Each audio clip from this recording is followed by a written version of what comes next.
Upwork claims to be the future of work, and in this era of pandemic and working from home and internationalization, we're seeing a lot of growth. The stock price was as low as $5 a share back in April, and it's all the way up to 37 right now. Is there still time to get in on this growth, or should we stay away from Upwork?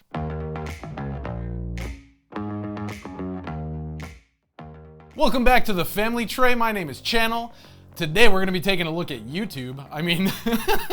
Welcome back to the channel, family. My name is Trey, getting in touch with you from Japan. On this channel, we take a look at individual stocks. We try to go for 2 to 3 videos a week. But on our secondary channel, we talk a lot about entrepreneurship, growth, business, and stuff like that. And I share a lot about one of the small companies we've grown here in Japan. And in one of our recent videos on Shopify, I talked about how we used Shopify to help build that business. And I can also talk about how we've used Upwork to help build that business a little bit too.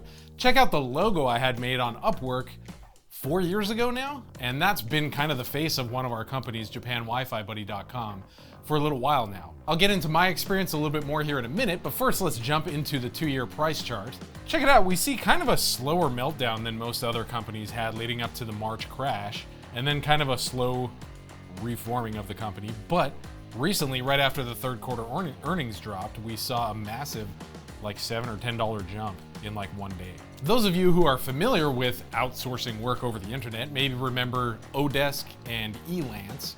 These two companies merged back in 2015 to form Upwork. Similar to other companies like TopTal, Fiverr, and Freelancer, basically this is a platform where you can find people to do work for you. It doesn't necessarily have to be like professional type work.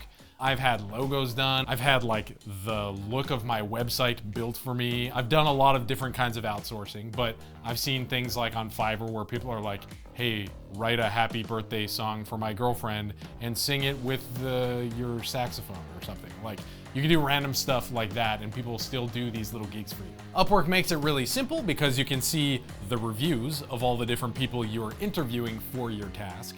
You can restrict the search based on country, so you could say like, I don't want to deal with Americans or Canadians because we're pretty annoying. You can also search by expertise or things like that. Basically, you'll put out a job listing saying, hey guys, this is my budget. I have $100 to make a logo. And then you'll start getting offers. Then you can start interviewing the people from around the world. And then when you choose one, then they'll start working for you.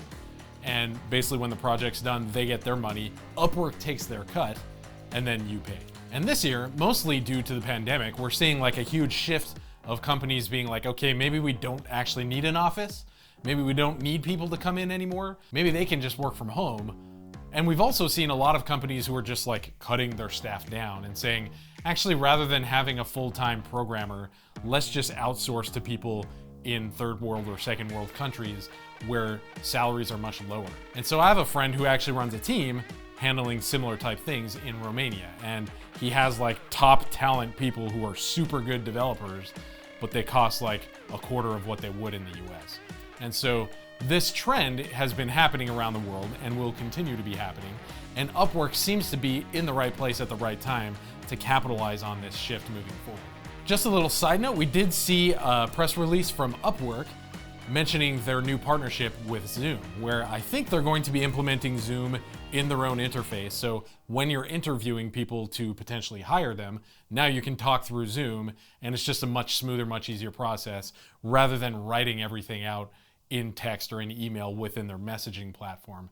And we're seeing partnerships like this that could lower that bar of outsourcing work to somebody you've never talked to before or never seen before much easier for people around the world. Upwork has provided some more graphics showing how these trends are impacting the workplace.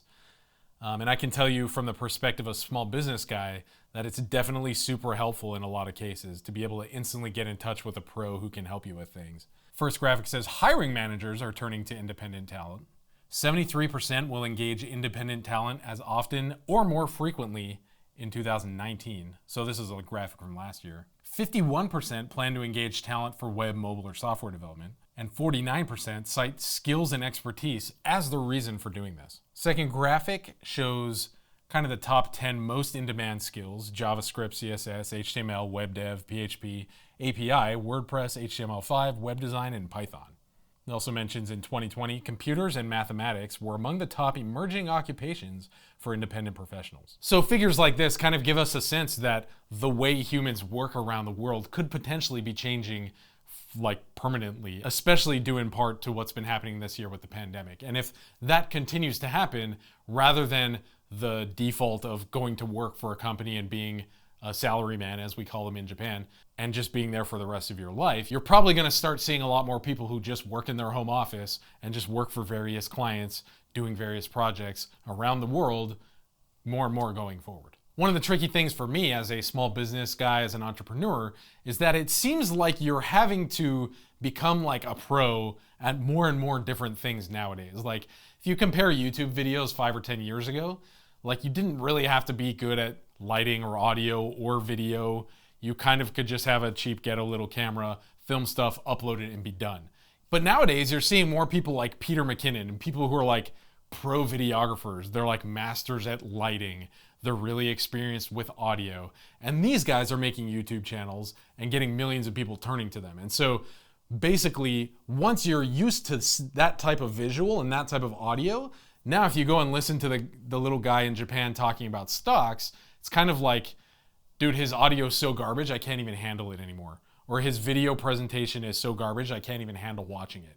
And so as a small entrepreneur, you're having to learn how to keep up with these guys in a lot of different ways, you know? So in the history of this YouTube channel this year, I've kind of already known cameras and videography and photography, but I've had to learn a lot about audio and lighting and scripts and like all these different things, you know? And I have people around me, my team here, who can help me learn stuff about design or help me with editing.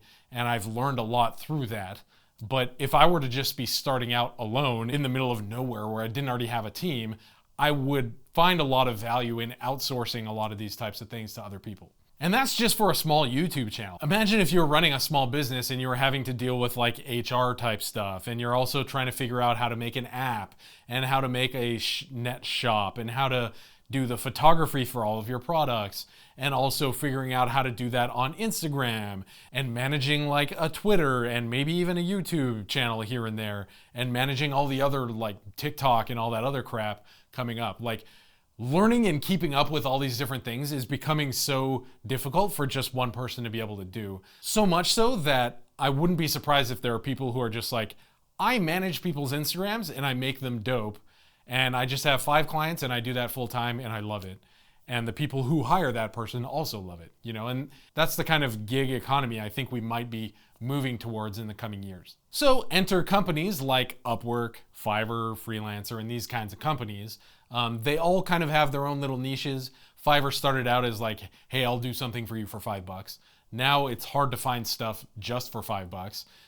You can also add on other fees and stuff like that. But Upwork is a little bit more suited to like custom contracts, custom agreements, and you can be like, hey, I want you to be my webmaster. I'll pay you $200 a month forever.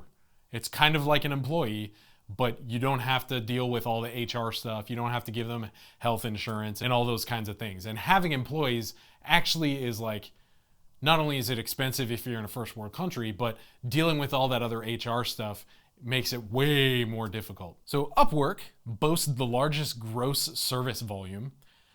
Wikipedia says they have over 18 million freelancers and over 5 million clients, with job listings over $1 billion USD posted per year. So gross service volume is basically like, if I'm hiring somebody and I'm saying, hey, do this project for me for $1,000, that is contributed to the gross service volume. So the person doing the work for me isn't getting all 1,000 of those dollars, and Upwork isn't getting all 1,000 of those dollars, but you can take that 1,000 as part of the gross service volume. So add that all up and it's more than $1 billion a year. And of course, Upwork takes their share of that too. I have done a little bit of research into companies like Fiverr, TopTal, Freelancer, and if you'd like to learn more about them or have a comparison video type thing, let me know down in the comment section. So next I wanted to move on to Upwork's financials. First, we're gonna start looking at some HyperCharts.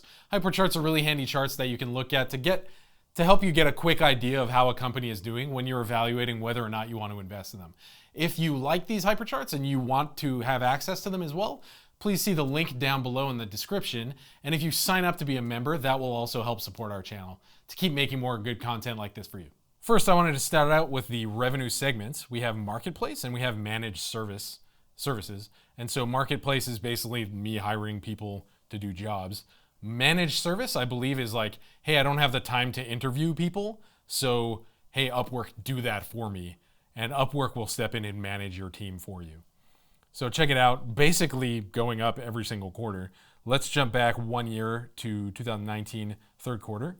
We see a total of $78 million in revenue, 80 million, 83, 87, 96. That's the way we like to see things growing. Next, we have operating expenses broken down here into a bunch of different colors. On HyperCharts, you can actually click to turn them off if you want to, but we're just doing a brief overview right now. So we have research and development, sales and marketing, general and administrative, and then provision for transaction losses, which is basically there's a portion of people who won't end up paying for work that ends up getting done. So this is just a little savings account to cover that. Again, let's jump back to a year ago, and we see 59 million. I want to pay special attention to the R&D, the red bar here. So of the next quarter, 64 million. Of that, 16 million is R&D, 19 million R&D, 20 million R&D, and then again 20.8. Just went up a hair this quarter. But expenses on the total from 59 million, 64 million, 68 million, 73, and then 73 again. So second and third quarter expenses haven't changed too much, which is a good sign, especially considering how difficult quarter two was for so many companies.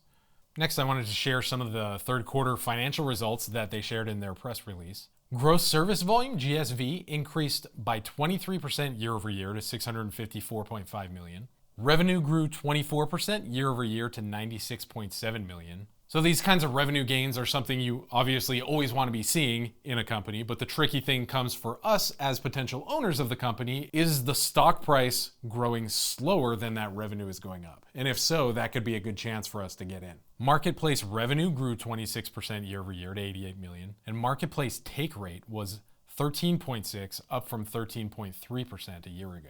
A quick way of explaining that take rate is basically how much of the money going through the system is Upwork taking. And so they're saying we got to keep a little bit higher, 0.3% higher than a year ago. Gross margin increased 2 percentage points year over year to 73%, although the net loss was 2.7 million or 2 cents per share, compared to a net loss of 3.5 million or 3 cents per share a year ago. This final one's really helpful too. Adjusted EBITDA was 6.7 million compared to an adjusted EBITDA of 2 million in the third quarter of 2019. So we saw that EBITDA go up significantly year over year, which is a really good sign. EBITDA stands for earnings before income, taxes, depreciation, and amortization. So it seems like Upwork is going in the right direction, but let's take a look at the balance sheet next. A quick glance at the balance sheet shows a huge gain in cash and cash equivalents, which is something you definitely want to be seeing this year, especially with so much uncertainty going on. And on the whole, current assets have scaled up 18% from 280 million to 331 million, which is generally a good sign. Although that goodwill there, 118 million, might be a bit generous.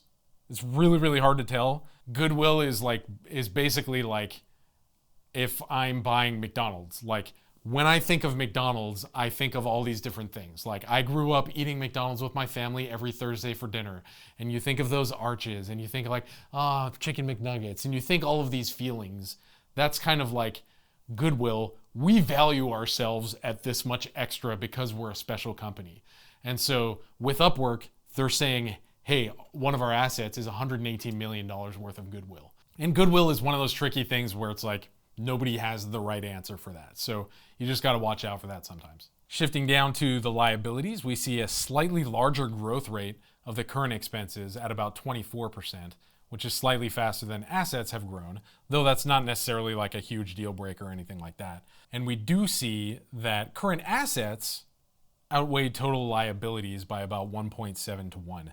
So this growth in liabilities may stick out to some, to be concerning, but looking back at our earlier HyperChart on expenses, we can see that proportionally, things don't seem to be getting imbalanced or out of control. Shifting down to the condensed consolidated statement of cash flows, we see why some of those numbers have changed that I mentioned earlier. The largest thing that stuck out to me was a huge shift in purchases of marketable securities, down almost half. from about 132 million down to about 70 million. So, similar to us, when we have cash on hand, we go invest it in other companies. That's what Upwork's doing here. And they've cut their investments in other companies in half in this previous quarter. And so combining all that together, we have the net income chart here. Basically, we see almost red across the board, except for second quarter 2017. Though we see, compared over the last year, since second quarter of 2019, we saw the red getting bigger and bigger and bigger, 5 million, 10 million, 11 million. And this quarter, back up to 2.7 million. So we saw a huge jump between last quarter and this quarter, which is great to see. And so once again, combining these all together, we see the blue revenue bar going bigger and bigger and bigger, with gross profit following along, and operating income way down here at minus 3 million. So it looks like Upwork is going in the right direction. In the expenses HyperChart, I kind of highlighted the sales and marketing and the R&D going up as well. I think these are all really important things to consider, especially as we see that net income negative getting smaller and smaller and smaller. The company did only lose 2 cents per share, and I really wouldn't be surprised if they peak over into positive territory in the coming months or quarters. And so one of the really tricky things for us here now is, after we saw that stock price go flying up after that last earnings report, like the day of the earnings report actually, it jumped like 10 bucks, I think it was, 8 or 10 bucks. Is there still value to be had? I think it's really, really tricky. I think if you're willing to take a risk and you really, really believe that Upwork is the way of the future, then it's probably, the stock for you. But I feel like there are too many different little ingredients that don't show up in all of these charts and all of these numbers that are hard to keep into account. Personally, I have used Upwork and I've had success with it. But generally, if you go around and look around on the internet, the reputation is really mixed. Like, I know a lot of people who are like, my company spends $100,000 a year on Upwork and it's awesome. But I know way more people who are like, I got screwed by a guy, or the service sucked, or the result wasn't what I wanted. And on the flip side, people who've been hired on Upwork who are like, man, I just have to work with this nightmare guy who sucks and he pays really late and his instructions are unclear and all these different things. And I think those are the growing pains that we're gonna have to deal with as we're all learning how to be a techie enough boss to actually learn how to explain what I want in a project. And same on the other end, people who are being hired to do projects, learning how to communicate all of the nitty-gritty details of like, okay, I think you're asking me to do this for you, and that requires A, B, C, D, E, F, G. Is that correct? Those steps don't really happen. And when you don't do those right, you obviously end up with garbage. And I had that experience the first few times I outsourced stuff over the internet like 8 years ago. It's really a skill to learn how to do that well.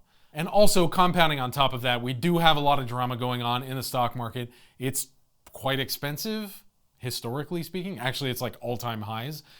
So I really wouldn't be surprised if we see more dips coming up soon, especially in a company like Upwork, where it just went up 30% or 50% of its price in like one day. Typically, when you see that happen, a larger dip is soon to follow. All that being said, I think if you're willing to be in this company for 1, 2, 3, 4, 5 years or longer, you're probably going to end up doing well. It's probably going to end up being more than 30 bucks in 5 years. For me, it's not like the best use of my money. It's not like the most guaranteed way to grow my money. I would like to invest in it just because I see society as a whole turning so fiercely to this way of doing business. It seems to be a little bit of a better deal than Fiverr is right this moment, especially when you look at price per sales. But we know that Fiverr is much bigger, and Fiverr seems to be growing faster too. Although I think Upwork's system and their whole platform is probably more focused on supporting companies rather than just like little jobs or tasks that individuals might have somebody do. So I also wouldn't be surprised if we start to see that whoosh, like boomerang parabolic effect going on with Upwork in the coming couple of years. So for my portfolio, it's not really a go. Like, I'm not gonna, put any money in it right now, but I'm gonna keep an eye on it because I think, especially this coming quarter, if we see that net income tip over into the positive, we might start to see things take off going forward. Depends a lot on the economy, depends a lot on how things keep shifting, and also the management's kind of attitude towards things. I also forgot to mention that they do have a pretty good handle on their expenses, and so those aren't really a big red flag. But yeah, I think going forward, I'm gonna keep my eye on them for sure. What are you gonna be doing with Upwork? Let me know down in the comments section. I'm looking forward to hearing what you guys have to say about it. I also wanted to mention, a few people were asking me about the WeBull Deal. The WeBull Deal's actually been extended. It was supposed to end on the 15th. They extended it to the end of the month. And so if you sign up, put $100 in your brokerage account, then you'll get 4 free stocks valued up to $3,700. So if you're interested in that, please see the link below. And also let me know if there are other stocks you want me to be looking at or digging into for you down in the comment section below. Have a great day and a great week and or weekend, wherever you guys are at. Love you and have a great one.